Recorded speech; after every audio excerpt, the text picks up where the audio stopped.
Teka, huwag mo munang skip ang video na to. Let me ask you a serious question. Ilang beses mo na bang naitanong sa sarili mo kung bakit kahit anong sipag mo, parang walang nangyayari sa pera mo? Baon sa utang, walang ipon, at pagod ka na. Kung pakiramdam mo ay talo ka na sa buhay, pakinggan mo ako ng mabuti. Huwag ka munang susuko dahil ngayon na mismo ang araw na magbabago ang takbo ng iyong income life. May pag-asa pa ang financial life mo. I will show you kung paano ka babangon.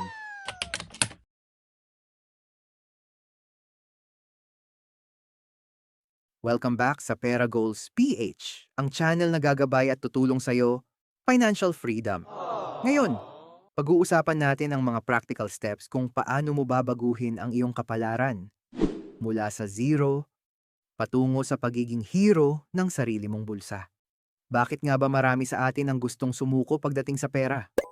Yung tipong kakahawak mo lang sa sweldo mo ngayon, pero bukas, pambayad na lang lahat sa bills at utang.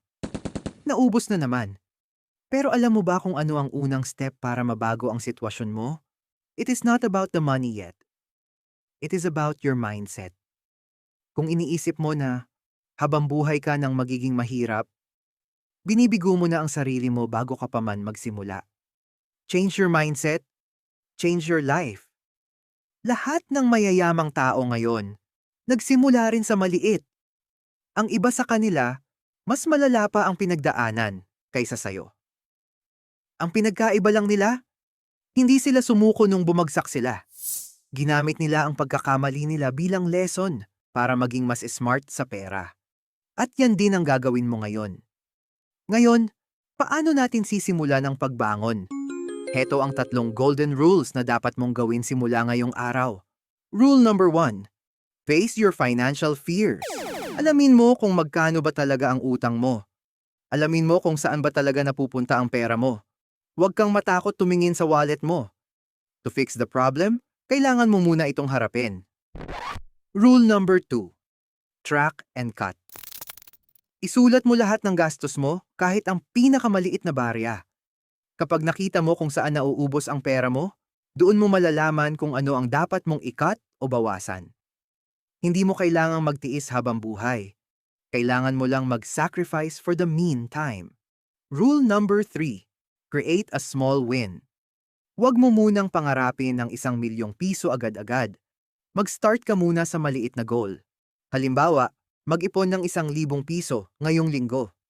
Kapag nagawa mo yan, ang utak mo ay makakaramdam ng tagumpay.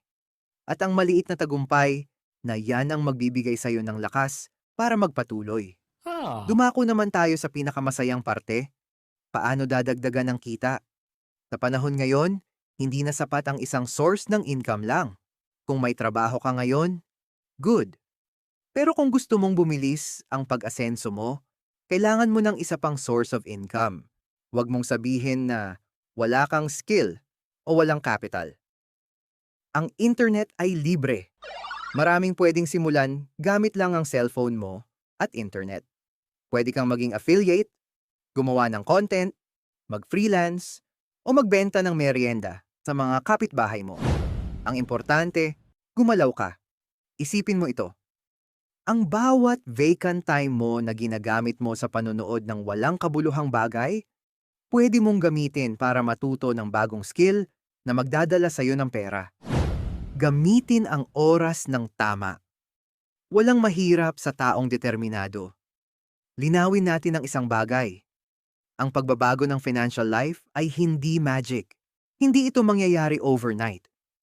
Ito ay isang proseso na nangangailangan ng disiplina at consistency. Maraming tao ang sumusubok mag-ipon, pero humihinto rin pagkalipas ng 1 linggo dahil walang nakikitang malaking pagbabago. Huwag kang mainip. Ang bawat maliit na desisyon mo na piliing mag-ipon kaysa gumastos ay isang hakbang papalapit sa pangarap mo. Isipin mo ang pamilya mo. Isipin mo ang future mo. Sila ang dahilan kung bakit hindi ka pwedeng sumuko ngayon. Kaya kung nadapa ka man kahapon, tumayo ka ngayon at magsimula ulit. Ulitin mo sa sarili mo ngayon, may pag-asa ang financial life ko. Kaya kong kontrolin ang pera ko. Magiging successful ako. Sabayan mo ng kilos ang mga salitang yan at walang sino man ang makakapigil sa pag-asenso mo. Naniniwala ako na kayang-kaya mo yan. Kung umabot ka sa part na to ng video, comment mo sa ibaba ang katagang, "Lalaban ako para sa aking kinabukasan," para malaman ko kung sino ang mga totoong determinadong magbago ang buhay ngayong taon.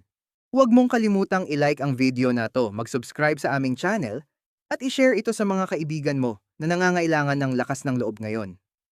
Pindutin mo na rin ang notification bell para lagi kang updated sa mga susunod nating financial tips. Kita-kita tayo sa susunod na video. Stay motivated, stay smart with your money, and goodbye.